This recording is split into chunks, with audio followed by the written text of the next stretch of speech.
Yo, have you heard about Anchor? It's the easiest way to make a podcast. Let me explain. It's free. There's creation tools that allow you to record and edit your podcast right from your phone or computer. Anchor will distribute your podcast for you so it can be heard on Spotify, Apple Podcasts, and many more. You can make money from your podcast with no minimum listenership. It's everything you need to make a podcast in one place. Download the free Anchor app or go to anchor.fm to get started.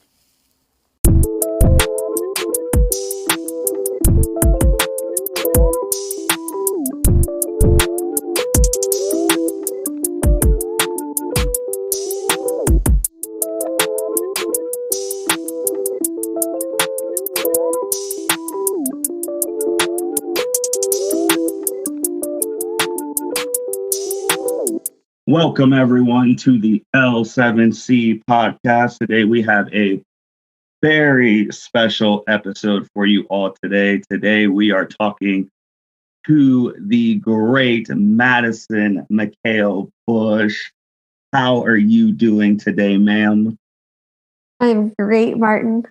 Thanks for having me. Oh, no problem. Thank you for coming on because your schedule is something else with your work life and your personal life. So I'm really glad that you were able to find the time to talk to me today.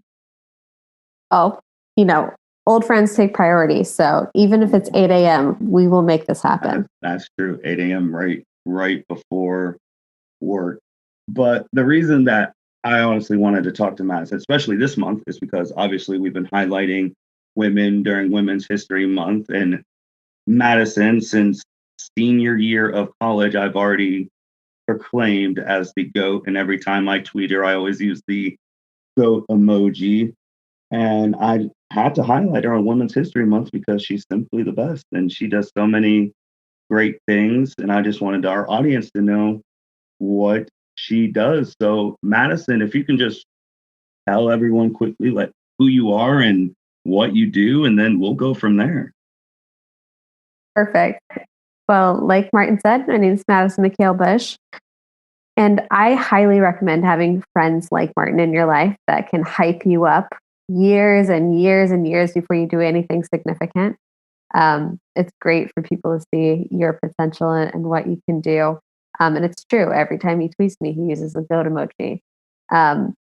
But what I do and what I've been trying to do for a very long time is make doing good, especially volunteering in your community, as simple as getting an Uber. And what I mean by that is I looked around, growing up, college, after college, everything in between. And I realized that it's literally easier for me to book a room in Spain on my phone or get a dog walked from an app or, pretty much you name it. We have on demand services for everything, but we didn't have any on demand connection to volunteering in our own local communities. And I thought that was really messed up. And it's been messed up for a long time. Nonprofits are like the backbone of our communities, and they have the worst technology platforms. And when you look, 30 years down the line, and we could talk about, the technology breakdowns during COVID and how that has affected our communities and our nonprofits, we have some major, major problems. So we've been really trying to bring better tech, free tech, and people power to nonprofits. Oh, and it's called Point. Yeah. Maybe it's too early for me to do this, but our platform's called Point. We're known for our community app, which is like ClassPass for volunteering. And then we have a whole nother back-end platform that allows nonprofits and businesses to manage volunteers. So that's who we are. Good job catching the name. We just got to circle back. You got to circle back. So with Point, and you said you've been like, it was easier to get an Uber than to find volunteer opportunities. So when you decided that you were going to make Point, and what were the steps that you took? Like, how did you Because not that many people know how to like make an app or even like research how to make an app. How did you do all that? Well, it was a nightmare. I, you know, Starting point has been one of the hardest experiences because, living in Ohio, like you said, we don't know how to make technology platforms. It's not like we're in San Francisco and you can throw a rock and you can hit a developer walking down the street, Right. right? Most of us in the Midwest have really no concept of how the internet works. Mhm. It's a magical place, and then we don't really understand all that goes into development. So, me as a science nerd, I've always been a nerd of some sort my entire life. I really had to Google and YouTube my way into understanding what went into this. I was taken advantage of so many times. I lost thousands and thousands and thousands of dollars. I've started from ground zero twice now. I mean, the process of me understanding what this was like was very difficult. Um, I wasn't necessarily in the right place to understand or to get resources that I needed to get started. So, again, I had to start and stop a lot of different times. During that start and stop, and you even just highlighted losing thousands of dollars then and now, like how discouraging was that? Did you ever just think like, is this something I really want to do after like you having to stop and then start again? Like, how did you keep going? Specifically, I when I first got started, we launched a giving website, which we called One Life back in the day. It was a bad name. But, I launched it when I was in college. I spent all of my nights doing it. I took a bunch of C's and a bunch of classes I shouldn't have taken. I was bombing. Mm, Um, and I put all my time and all my energy in developing this website, and it was a huge failure. It was a failure not because it just took me so long to get it off the ground, but because it had no growth potential. And I put my face and my identity and all of my energy into making that work. And when it didn't work to my expectations, um, it was a really big embarrassment. And I think that, you know, when you pour your life into something, especially so early, I was in my early 20s. My parents wanted me to go be a doctor. I was not doctoring. And, when I graduated college, I was a kid living in my parents' basement trying to make this work, and it just wasn't working. And, I felt really humiliated. I had done TEDx talks, I'd been on USA Today. Um, you know, it just didn't work. And it was so embarrassing. And I think, honestly, that start and stop of just getting over my own pride and saying, you just got to try again was sometimes like the hardest hurdle to get over. no, I hear you because I was actually before this rewatching that TED Talks because I wanted to know also what year that was and like how old we were back then because I think on YouTube it says it was 7 years ago. I don't know if that's the correct thing, I think that's it. which is crazy. So like seeing you there like 7 years ago, if anyone just saw that and not knowing the backstory, they'd be like, oh, she's doing great. Like things are like to the moon. But then you just saying like, yeah, you were just on USA Today and doing TED Talks, but you were in your parents' basement struggling with this type of stuff, and your parents wanted you to be a doctor. And I feel like almost that is every like immigrants' parents like that thing. Like I know my own parents. I mean, you talked about doing science. My dad obviously loves science, and that's what he You does. know You the know, pressure. yeah. So you feel that. So how was their support though? Like once you're like, I'm not gonna be a scientist or doctor. This is what I'm passionate about. Like, how did they support you in that way? If you're listening to this and you also have parents, which you have to choose between being a doctor or a disappointment, we get you. We understand. We've been there. Mhm. Um, I didn't have to be a medical doctor to my parents' satisfaction. They just, either get your PhD, get your MD, Yeah. and one of the two, you'll be fine. And I did neither. I didn't even get a master's. So I'm like the most undereducated person in my family. So um, it took a bit for my parents and family to not understand. I don't know how I phrase this. For a while, people thought I was just doing like a cute project. Like, Mhm. this is your pet project. You're trying to save the world, but, go do this other thing. What people didn't really understand is that it took every bit of my time to get something off the ground. And if you start something new, especially if you're building large platforms, CRM systems, if you're trying to onboard thousands and thousands of people to your platform, that takes everything you got.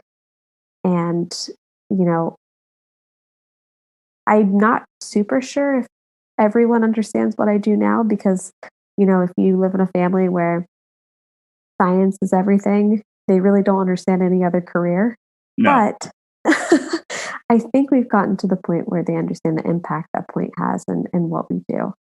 Um, so if you are starting out your career, if you're switching careers, if you're doing something that your family thinks is just whack, um, a lot of people have been there, and it's okay. They'll catch on. You know who the most supportive person was my boyfriend, now husband at the time. I remember we were having dinner one night, and he just looked at me and he said, "Are you going to go for it? Like, are you actually going to do this? Like, are you going to try? Stop studying for the GRE, even though I took it. Stop studying. Go do this, and just do it with all your heart. Do it with all your time. And once it fails, or if it fails, you've given it your best shot." I've failed a couple times. I've been bankrupt a couple times, but I'm still here. That's So true. you just keep on putting one foot in front of the other if you believe what you're doing is important. Was that conversation at dinner with your boyfriend, now husband, and plug for him, great guy. Was that the breakthrough? Like, I'm gonna do it. Like, this is where it's gonna take off, or was there another moment that you were like, I finally am on my stride? I think there's thousands of those moments. I think when you are doing something that breaks the mold and something you didn't expect for your life, you have to choose that quite repetitively. And then obviously you are the founder and CEO of Point, but you don't do everything in regards to Point. So what was it like building that team? Like, as obviously you're talking to people, seeing like their interests and all that, seeing how they can help not just you, but the mission of making, like, doing charity work super easy, that I can go on my phone right here, click on the Point app saying, hey, I want to look for volunteer work on the 30th. And then, like, how was it building that team? Really hard. Your team is your most important asset. And it took me years to find the right people. At first, just getting off the ground, I hired a dev firm in San Francisco that took advantage of me and my inexperience, took thousands of dollars, and left me kind of back at ground zero after I paid them a lot of money and didn't get a product. Um, I had tweeted, "Where could I get $5,000?" And I got connected to, which is very desperate. I understand. Um, and I got connected to the senior engineering manager at Twitter Mhm. through a friend by Twitter that said, tweeted at me and said, "Wait, give me a second." I didn't get $5,000, but I got a better introduction. Um, I literally scraping at the barrel because, again, I had lost all my money and I didn't have a team. I didn't have a product.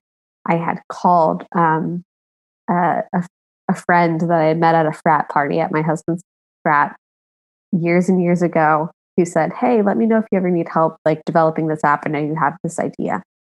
I called him out of the blue 2 years later after never talking to him since probably that night.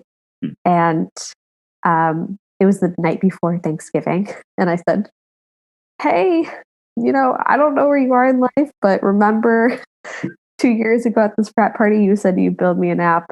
Is that offer still good?" And he was really shocked because it was 11 o'clock again, the day before Thanksgiving. And he was like, yeah, I absolutely. And then I like tried to circle back to the small talk and I asked him where he was working and he was working at Google. So he and the senior engineering manager at Twitter actually built our first MVP product to point.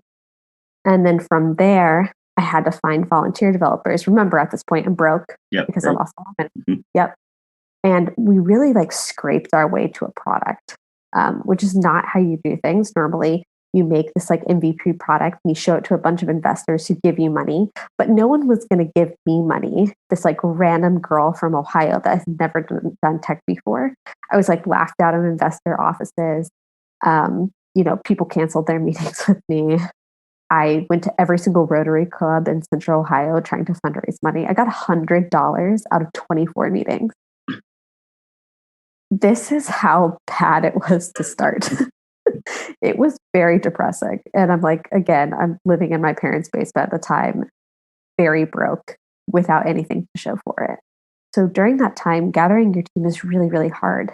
I got really lucky, 2 years in, finding my CTO now, who came on. We hired him for a 2-week sprint of work. And then he ended up basically asking to stay forever. So his name is Alex, and I don't thank him enough.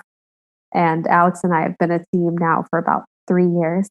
And we rallied and brought his friends on from there and kind of got going. But I think it took me from the start of One Life to finding a really great technical partner. It almost took me 5 years.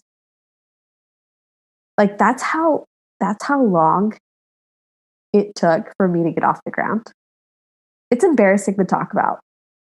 I mean, but it's part of the journey. And then while you were doing One Life to point, and you were going to all these meetings, and you were broke, were you working to try and like, I don't know, use any like work money? Did you have another job while trying to do this stuff, or were you just still solely on One Life to point at this point in time? Oh yeah, I had a side science hustle. I still sometimes use that side science hustle because if I'm going to be honest, I still don't get paid. I can't believe I've been doing this for so long and I still don't make any money. I pay other people. We have about a team of 10 now. Mm-hmm. But I pay them and I don't get to pay myself yet. So I am very, I'm 7 years in to trying to solve this problem. 2 different companies, multiple different starts and stops. I'm still broke. Well, I feel like that's a lot of people right now, like who are still broke. I mean, I work for the government. I'm still broke. So I don't think you're alone in that department. So when you were talking about you were going on Twitter, you were going on YouTube, looking at all that stuff, did you also have to look at that stuff too to like do the filing for like the Secretary of State, like making sure that you filed the right forms for them and like getting the right tax things to like report to the IRS? Because even though it's a nonprofit, you still have to like report stuff to the IRS, right? Now we're 2 different entities. We're both a nonprofit and a for-profit. So I have a lot of filings to do. But yes, I Google and YouTube my way into everything. This year, I'm actually hiring an accountant. Oh. So this is a big step for us. Mm-hmm. But, when you're starting out, you have to do everything by yourself. You have to be a lawyer. You have to write legal documents. You have to understand tax law. You have to literally become 10 different professions that you never expect you had to do, especially when you don't have that capital. And we raise money from friends and family. We've raised investor money now. We're getting to that point, but have I raised the Series A 1 point whatever or 2 point something? No. Is that coming? We're working on it.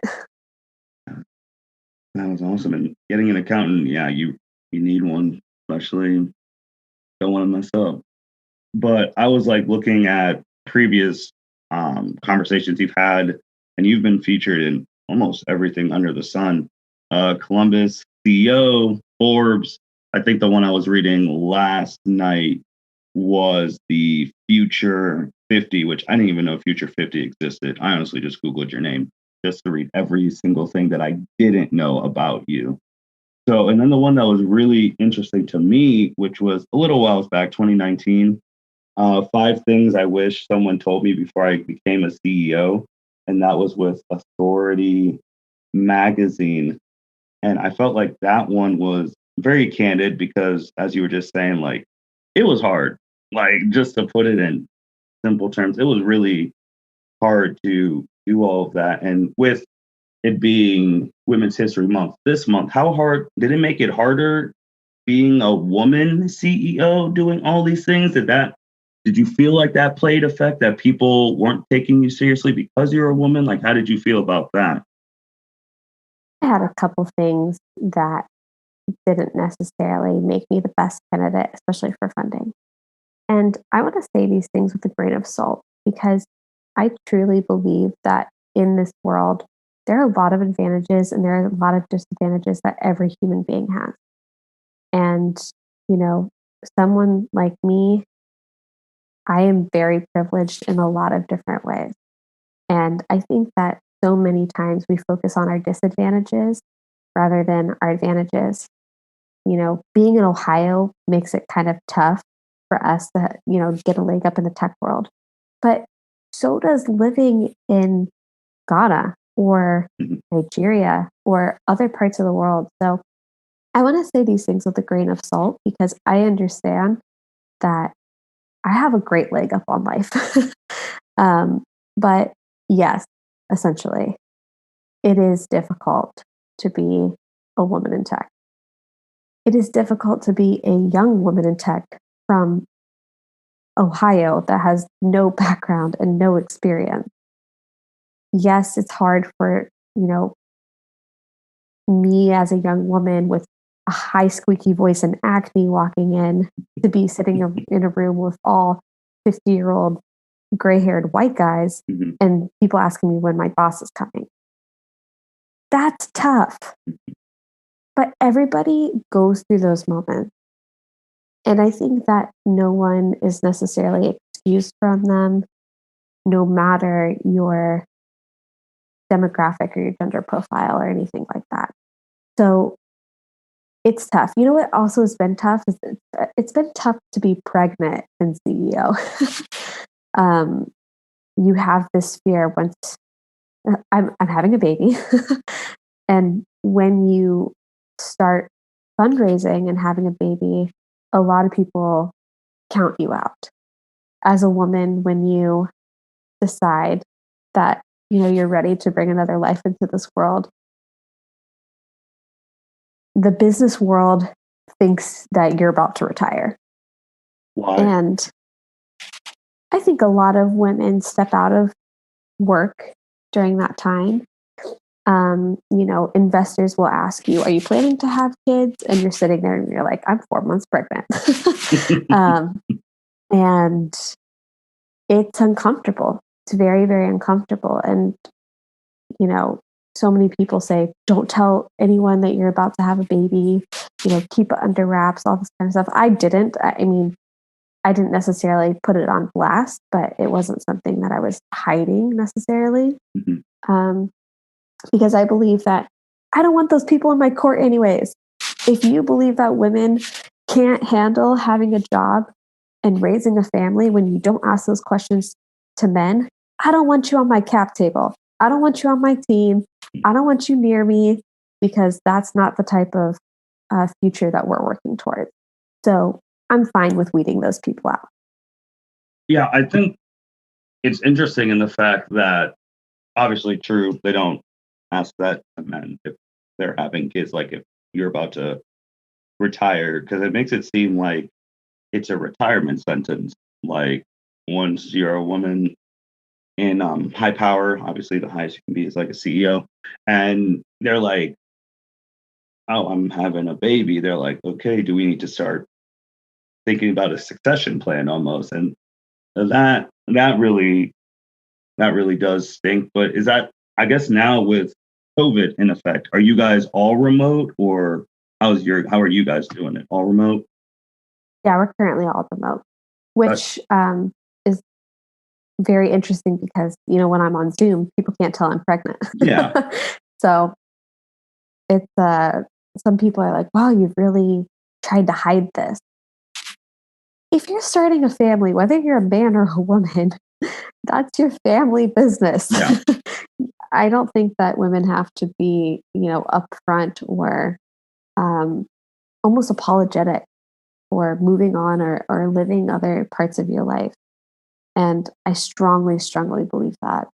And I think we need to be more supportive of women who are working moms or starting a family and not give them almost this death sentence of their relevancy is over or your stage to start something is over because whether you're 20, whether you're 30, whether you're 40, 50, 60, I believe that if you want to do something, you always can.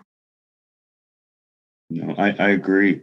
I'm just more on this baby thing because in my field and like my studies and all of that stuff, typically when especially a woman like has a baby, it makes them want to work harder because now they are not only providing, depending on your situation, obviously you're married, so you want to make sure your family, husband, and now future child are good. So that's going to push. Typically, it pushes people to work harder. So I don't understand still like why they would just think you would slack off, especially if they've listened to this point, the struggle it took for you to even get to this point, why you're just like, oh no, I had a baby, I'm done, instead of Right. going I'm even too I'm further. too far in to quit. Yeah, way too far in to quit. And just now having a baby, it's gonna be like, oh, now I really wanna provide for my family even more and I wanna work even harder so that one day, and I'm not gonna say the gender, that's your business if you want to say it, that one day my child can see, boy or girl, that anything is possible because I literally just lived this life. So I want to set an example for my child. But yeah, that needs to stop with the death sentence just because you want to bring life into the world. It's, it's tough. It's very unique to women. And I think that if you're a woman listening to this, if you've had those experiences, I think everybody has them, and um, they're they're crushing experiences in terms of your mindset. But sometimes you just gotta shut up everybody else's concerns and then just keep moving forward. Amen. Amen to that. Going back to Point, I don't. Do you know how many like people have downloaded Point, or is that like a super nerd question? No, I actually don't look at downloads because you downloads sometimes can be much higher than your actual user rate. I actually haven't checked downloads in a while, Mhm. but we're about 20,000 users, Oh, and that's in Ohio. It's in Austin, Texas, in Denver. We actually have users in every 50 state, in all 50 states. that's cool. But of course, if you're asking me as a CEO and as a dreamer, I'm like, I want a million. Mhm. So we got to 20,000 users organically. We help around 350 nonprofits on our platform that use it for free, um, which is amazing. I remember trying to get the first 1,000 users. Mhm. Oh my gosh, it was so hard. I used to stand up at literally on chairs at bars telling people to download the app. I mean, that's where we started from. And now, we get 1,000 users a month organically, and I'm not having to climb on tables anymore. Yeah, oh yeah, definitely not now. Did you know you're pregnant? That'd be a little dangerous. It's a little dangerous. Before COVID, were you having to travel to like different states and do all that and presentations, or and now with COVID, is it just all Zoom, or have you had to travel? So COVID hit the nonprofit world very, very, very hard. Some of people, most people don't know that during COVID, the nation had a volunteer shortage. And that sounds very, very dramatic. But what happened was that, especially in places of what we call critical community pillars in the nonprofit world, like food banks, Hmm. food distribution, eh, fu- food, wow, can't talk, food distribution centers. Hmm. They went from having full staff volunteers to almost no one overnight because older volunteers are the backbone of food distribution centers. So we're talking people of an age of 65, seniors, and all of those people all overnight had to be quarantined, right? Hmm. So now you have food programs, which 51% of food programs in the United States are completely volunteer run. Over half of all of our food programs in the United States are volunteer run. And when you have a decrease of work, you have increased need of food, increased food insecurity issues rise, which is still one of the number one problems during COVID. And you have no volunteers to help get the food out. So we have, in a matter of weeks, a crisis. So in Ohio, DeWine ushered in 300 National Guard members that were stationed at food distribution centers for months, almost 6 months, full time, because we did not have enough volunteers to go help out. So, what Point did during that time was we were recruiting younger, lower risk volunteers to go help. That was very, very difficult because we had to educate people that you could actually go be an emergency volunteer if you hit certain qualifications, and it was okay to do so even with a stay-at-home order. So it was a very, very challenging time, but we were increasing our volunteers like an insane amount. We educated 500,000 people on how they could volunteer during COVID. We had 5 times the rate of nonprofits signing up for Point. And why were nonprofits signing up for Point at the time? Well, most nonprofits, especially in the Midwest, function off of Google spreadsheets and pen and paper. And it's wild. We have, again, the pillars, the organizational pillars that our community relies upon. These entities don't have the right technology to run their programs and recruit volunteers because either the tech is super, super expensive, like it costs them $7,000 a year to use it, or they're kind of scraping together free resources that really don't work.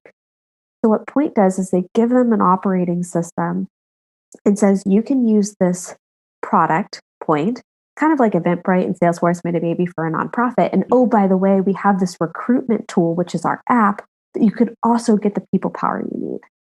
So that's how the free tech and free, basically volunteer recruitment service through our app works. If you're listening to this, you should download Point. Always have to do the plug. Always have to do Yeah, the plug. find it on Apple, find it on Android, wherever you get your app. And it's an app that's like ClassPass for volunteering. You can volunteer for any cause near you. We're not in every city, but if you're listening to this outside of the cities that we are in, you can invite a nonprofit to join and get them started with all the free resources that Point provides. I think it's literally crazy that Elon Musk is making space cars. We're going to Mars and our nonprofits are using pen and paper. That makes me so mad that we have this dichotomy in our society that our tech thinking bigwigs, our big tech companies are making AR, AI, whatever, VR, can't talk. Mm-hmm. And our nonprofits are using pen and paper.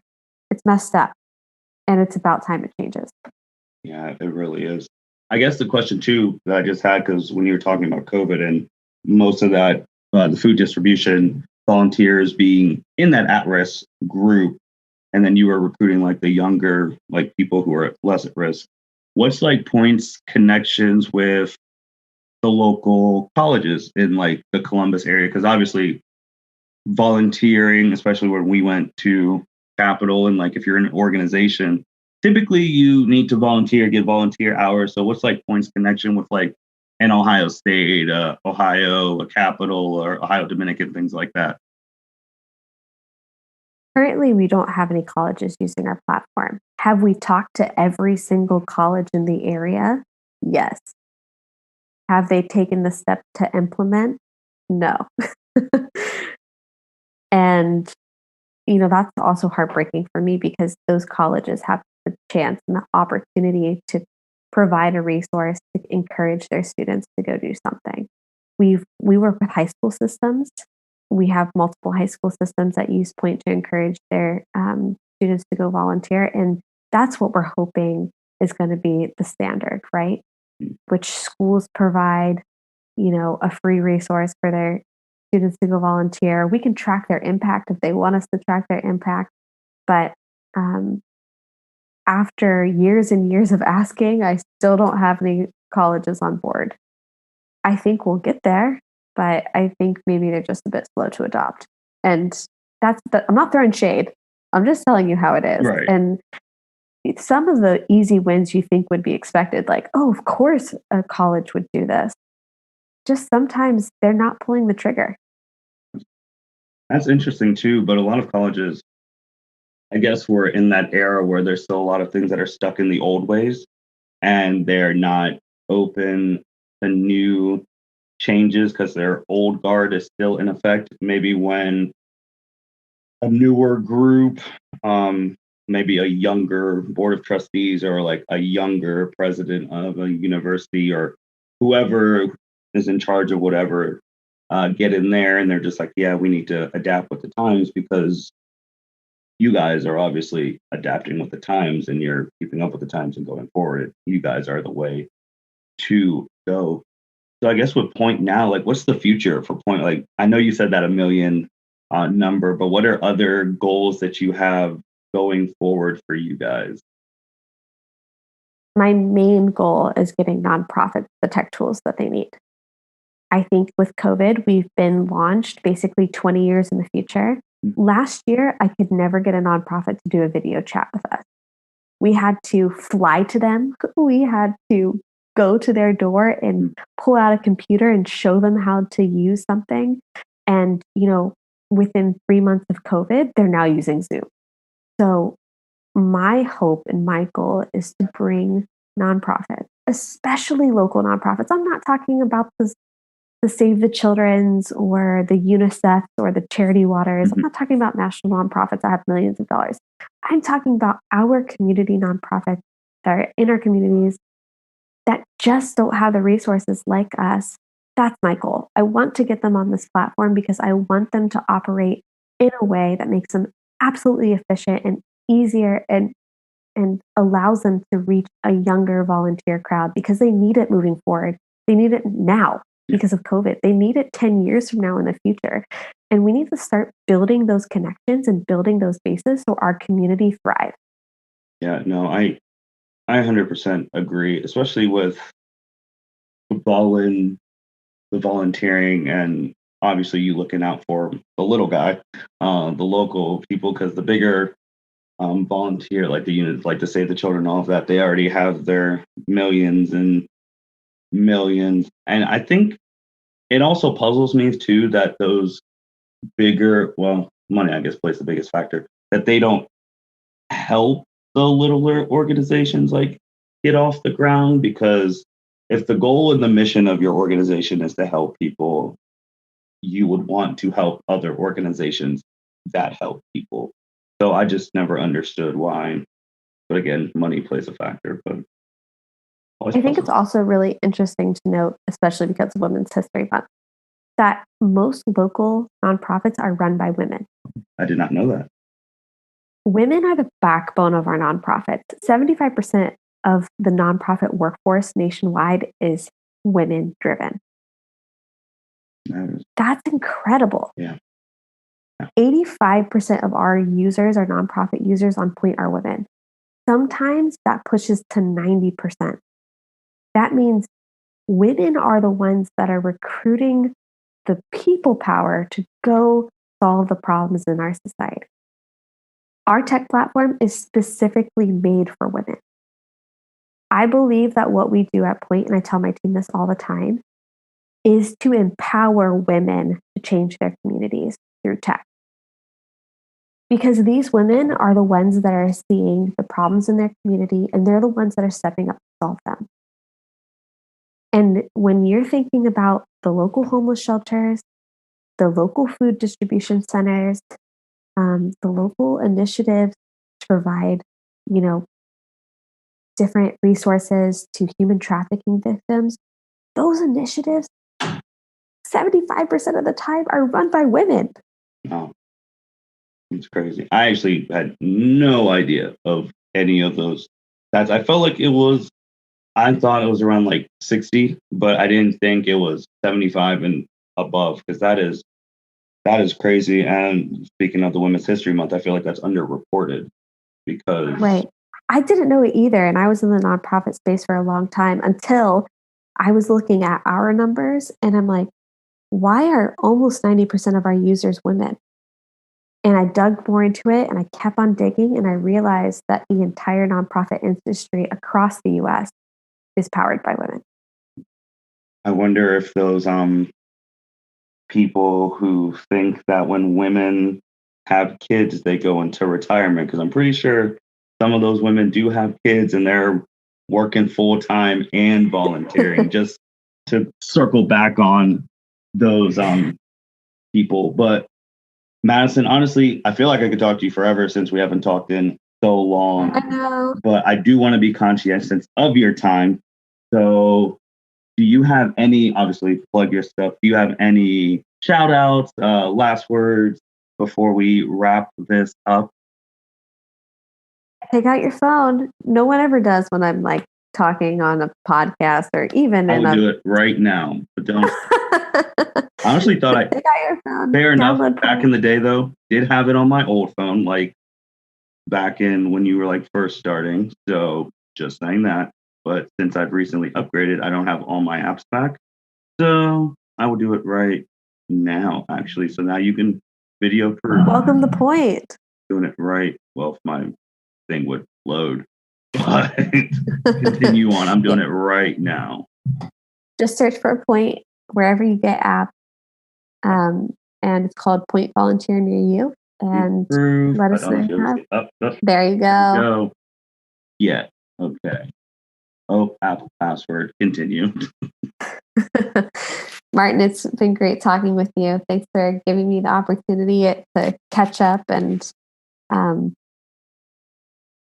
thanks. Oh, no problem. Typical spiel. Thank you everyone for listening to the L7C podcast. Make sure you like, rate, comment, subscribe on Apple Podcasts, Google Podcasts, Spotify, YouTube, all of those things. Obviously, thank you, Madison, for taking gotta do the Face ID. Taking time out of your busy day to do this with us. It was super informative and super imperative for community service and volunteering and all that going forward. So we really thank you for that. Hopefully one day in the future, we can have you on again when you are maybe at that million mark, or maybe when one of those big tech people like a Musk and them finally realize how important this is and pour their tweets and their billions into you guys instead of tweeting about Bitcoin and Dogcoin. So yeah, and then obviously download the Point app. And Madison, if they want to reach out to you about volunteering, things like that, where could they reach out to you at? You could reach out to my team at Point App on Twitter or on Instagram. They're probably faster than me. Or you can find me on social at Madison Mikhail. That's Mikhail. There you guys have it. And if you missed that, just rewind and listen to it again. But thank you, everyone, for listening to the L7C podcast. Thank you, Madison, for being on. I hope you all have a great day and take care. Thank you for listening to this episode of the L7C podcast. Be sure to like, rate, review, and subscribe to the channel. Follow us on all social media platforms, and we'll be talking to you guys soon. Take care.